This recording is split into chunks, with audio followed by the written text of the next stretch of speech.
想一次過穿越13朝古都。今次帶你探住玩轉中原，解鎖你嘅閃遇傳奇之旅。第一日直達西安，入住3晚西安高新洲際酒店，先品嘗長安迎賓宴，養足精神，聽日玩盡古都。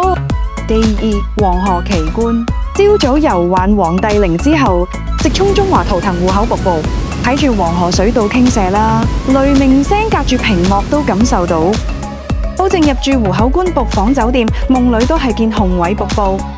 第三，地心裂痕，闖入中國版羚羊谷金泉大峽谷，睇黃土高原上嘅自然地縫奇觀，天然岩壁曲線似鬼斧神工嘅藝術長廊。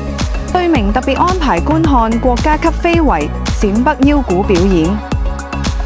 第四，秦唐盛世，朝早探秘地下黎人大軍兵馬俑，震撼到平息。夜晚閃入大唐不夜城，仿佛夢回長安燈火夜。食大秦小宴，感受13朝嘅風味。第5日，龍門佛國，高鐵直達洛陽，龍門石窟萬尊佛像，見證千年慈悲。再到明堂天堂，睇一代女王武則天嘅傳奇人生。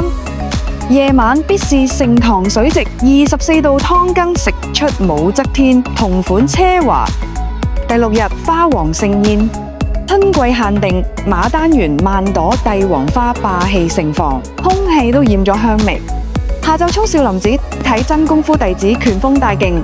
夜晚3晚連住鄭州丹尼斯洲際酒店，喺高端服務中欣賞中原地區嘅美。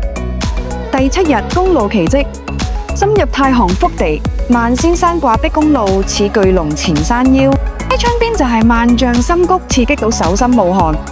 第8日，開封府衙，最後朝早由開封府睇包公斷案，鐵塔下聽風鈴懷古。第9天，鄭州輕鬆返港，中土回憶裝滿行囊。趣味假期河南陝西9日，國泰航空甄選，深度純玩，保證出發2026年4月2號、3號，一次集齊中原文化加春季限定，名額有限，快啲行動！